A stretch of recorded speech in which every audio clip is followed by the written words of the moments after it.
It was the morning of September 30th, 1955.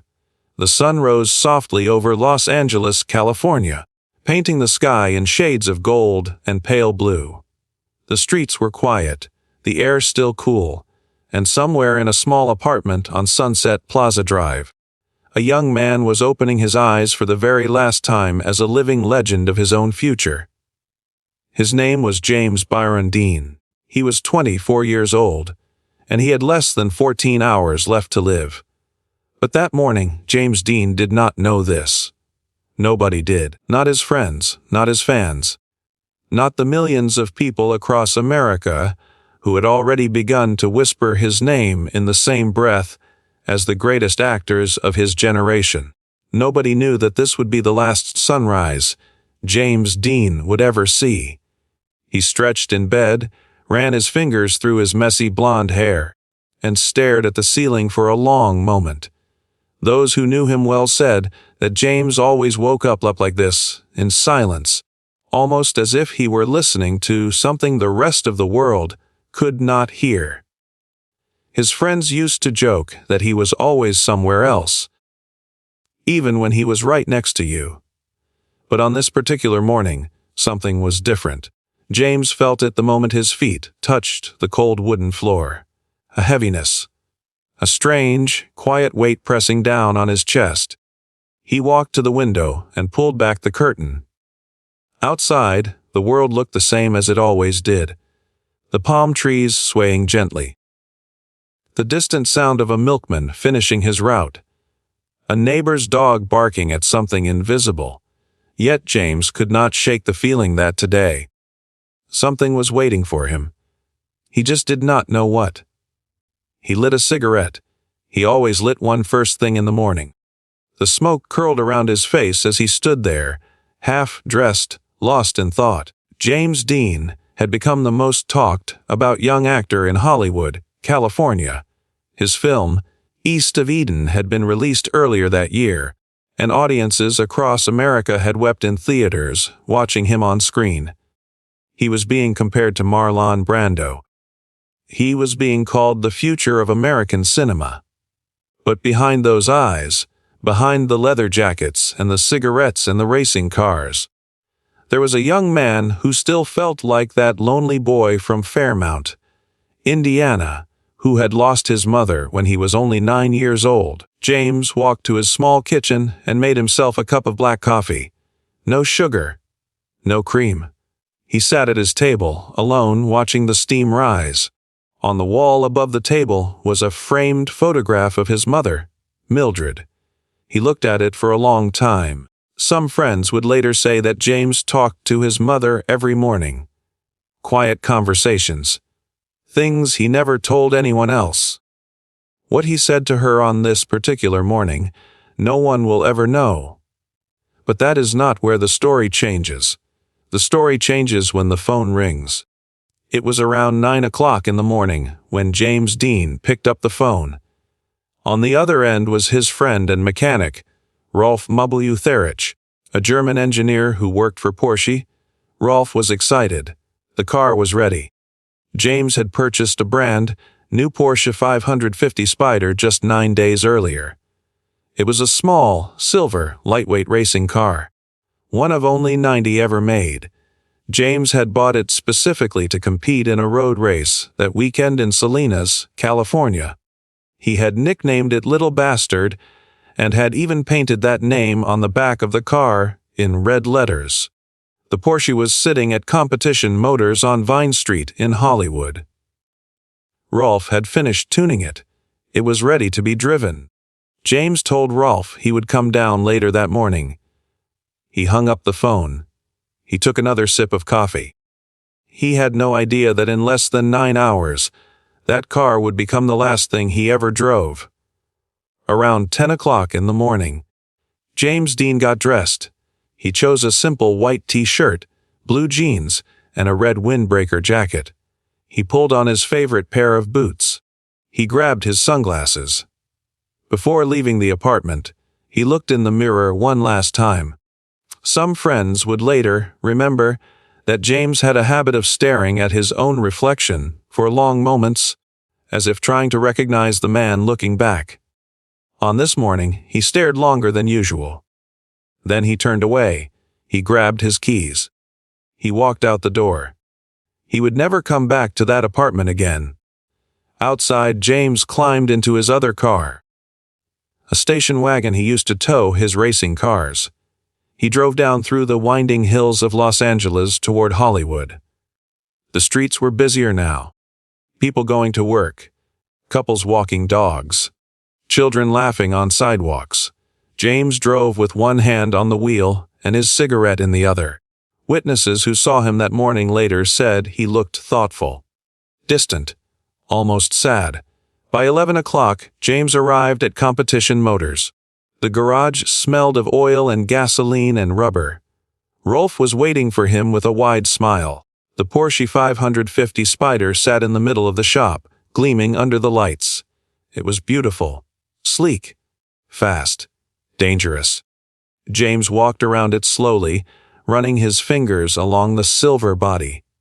He stopped at the back, where the words "Little Bastard" were painted in red. He smiled. But it was a small smile, a quiet one.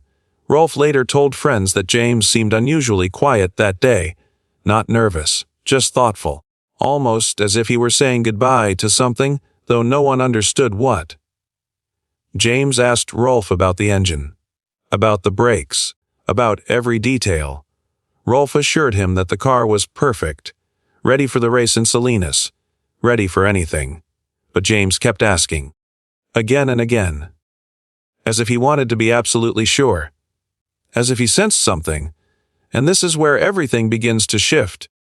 Because it was at that exact moment, while James and Rolf were talking about the Porsche, that another car pulled up outside the garage. A car carrying a man whose name would forever be tied to the legend of James Dean. His name was Sir Alec Guinness, the legendary British actor. He had just arrived in Hollywood, California that week. He had never met James Dean before. But fate, that strange and silent force, had decided that, on this particular afternoon, their paths would cross.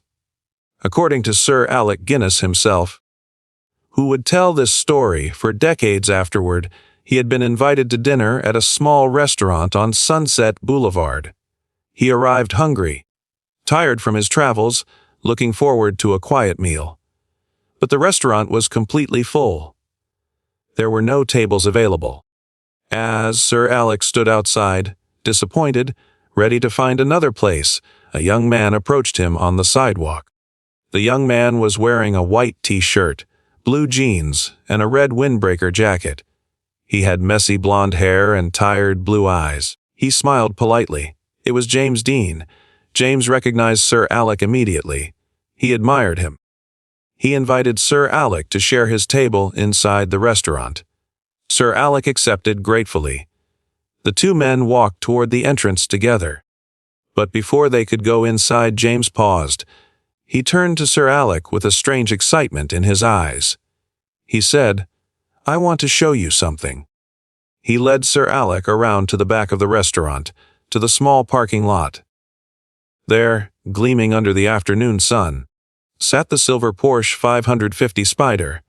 James pointed at it proudly. He said, "I just bought this. It is a Porsche.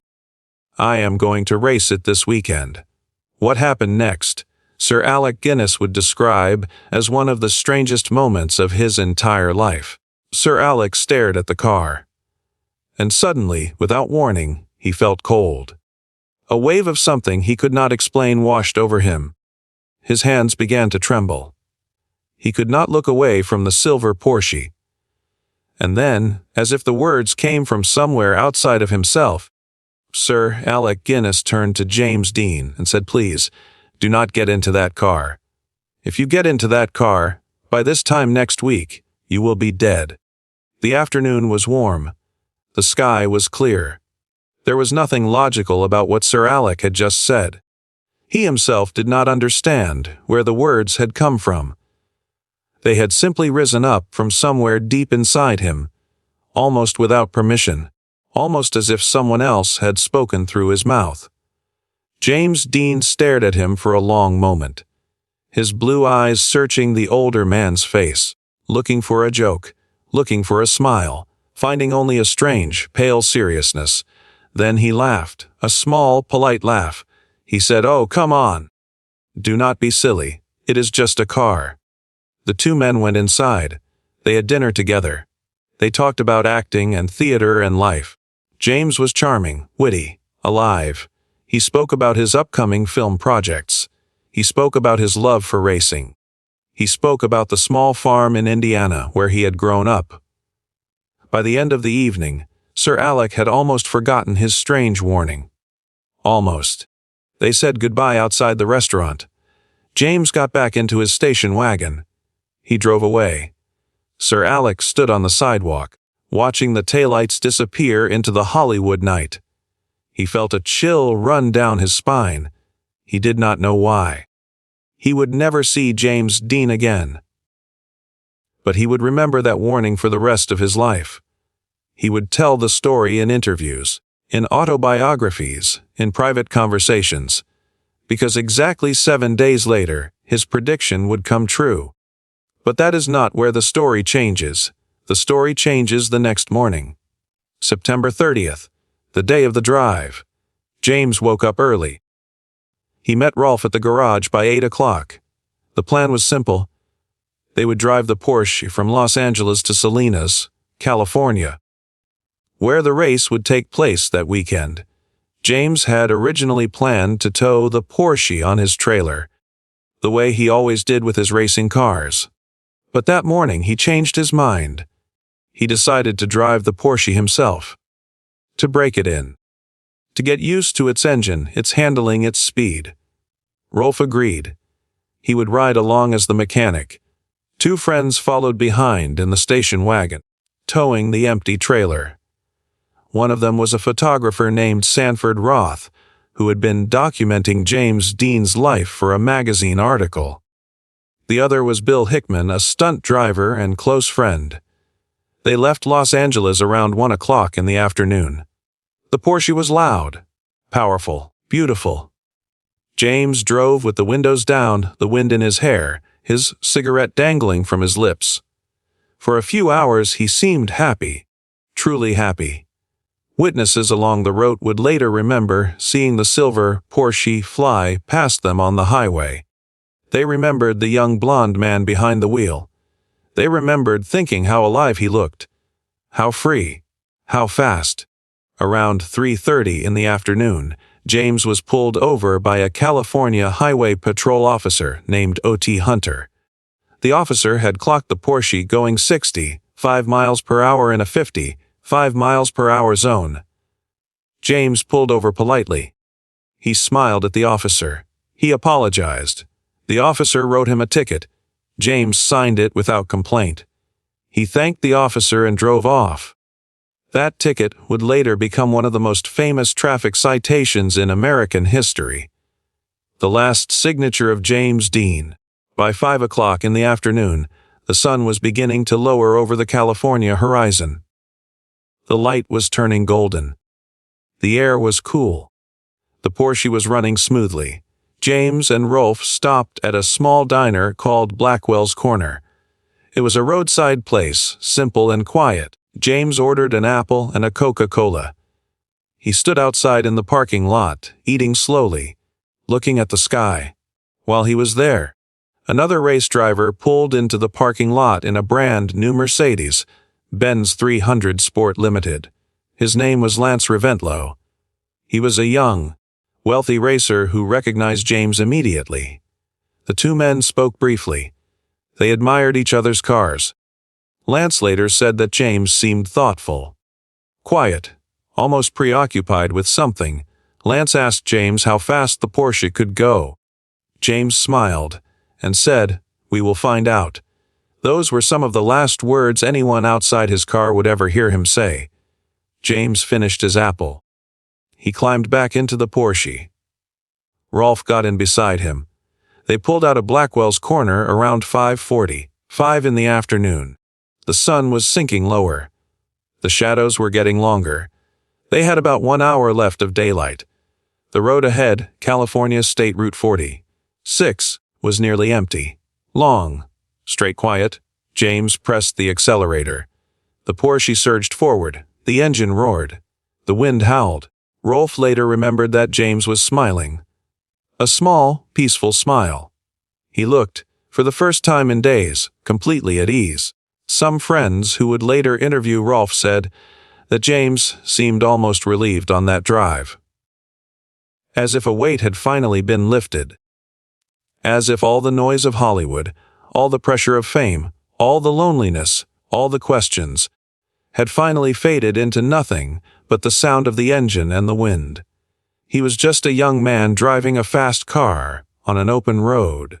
He was just a boy from Indiana, free, finally free, on the most beautiful evening of his life. But ahead of them, somewhere on that long, lonely highway, fate was waiting. The intersection of California State Route 46 and California State Route 40. One was a quiet crossing in the middle of nowhere. Just two narrow roads meeting in the dust. There were no traffic lights. No warning signs. Just an old wooden post marking the junction. As the Porsche approached the intersection at high speed, another car was approaching from the opposite direction. A 1950 Ford Tudor, driven by a young college student named Donald Turnipseed. Donald was 23 years old. He was driving home from California Polytechnic State University for the weekend. He was tired. He had been driving for hours. He did not see the Porsche coming. The Porsche was small, low to the ground. Silver, almost invisible against the silver-gray dusk. Donald began to make a left turn at the intersection, right into the path of James Dean. Rolf later said that James saw the Ford at the very last second. He whispered something. Rolf could not remember exactly what it was. Some accounts say he said, "That guy has got to stop. He will see us." Other accounts say he simply went silent, his hands tightening on the steering wheel. There was no time to brake, no time to swerve. The Porsche struck the Ford at full speed. The impact was sudden. Final, the world went silent. By the time the dust settled, the silver Porsche 550 Spyder was unrecognizable. Rolf was thrown from the car. He survived, badly injured. Donald Turnipseed was shaken but mostly unharmed. He climbed out of his Ford in shock, staring at the wreckage. James Dean was still inside the Porsche. He was unconscious. An ambulance arrived within minutes.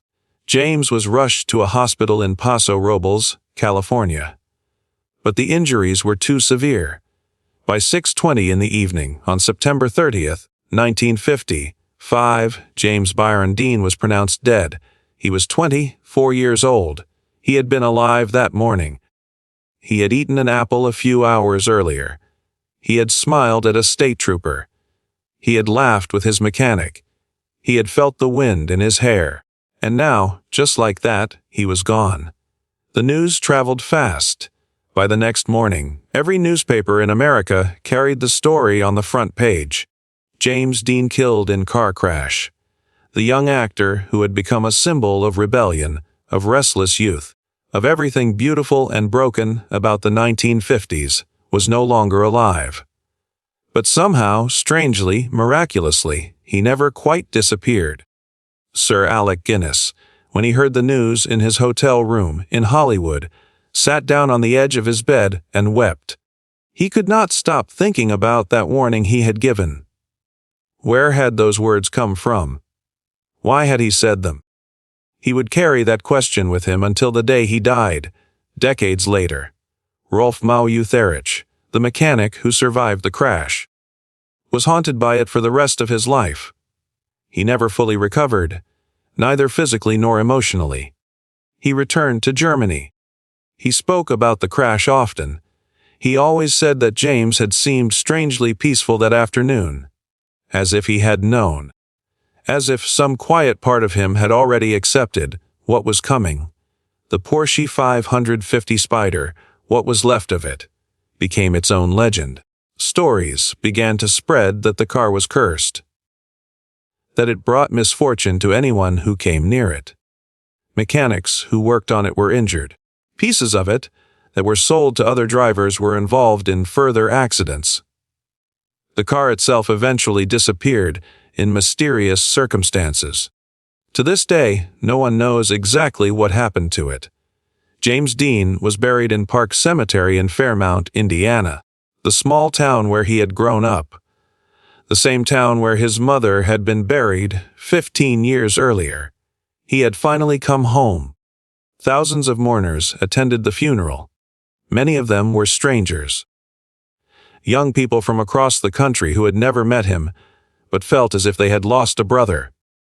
They came in cars and on buses and on foot. They brought flowers, they cried. They stood in silence. Some held photographs of him cut from magazines. Some held small candles that flickered in the autumn wind. Some simply stood there, hands in their pockets, staring at the freshly dug earth, unable to understand why a young man they had never met had left such a deep, aching emptiness inside their chests. Because James Dean had become more than an actor. He had become a feeling. A symbol of every young person who had ever felt misunderstood. Every kid who had ever stood at a window alone, watching the world without quite belonging to it. Every teenager who had ever sat in their bedroom, listening to music, feeling like the world outside was made for someone else. Every young heart that had ever burned with something it could not name. He had only made 3 major films: East of Eden, Rebel Without a Cause, Giant. The last 2 were released after his death. Audiences watched him on screen, knowing that the man they were seeing was already gone. It made his performances almost unbearable to watch. There was something in his eyes, something fragile, something eternal, something that had been there all along but no one had quite seen until it was too late. In the years that followed, James Dean's legend only grew. He became one of the most photographed faces of the 20th century, even decades after his death. His image appeared on posters, on T-shirts, on murals around the world. Young people who had not even been born when he died still wore leather jackets in his honor, still imitated the way he smoked, still tried, in some quiet corner of themselves, to feel what he had felt, because that is what James Dean represented. Not just an actor, not just a movie star, but the eternal feeling of being 24 years old forever. Of burning brightly, briefly, beautifully. Of leaving the world before it had a chance to wear you down. He never grew old. He never faded. He simply remained, frozen in time, a young man with messy blonde hair and tired blue eyes, driving a silver Porsche into a golden California sunset. Sir Alec Guinness was right about one thing. James Dean did not survive that car.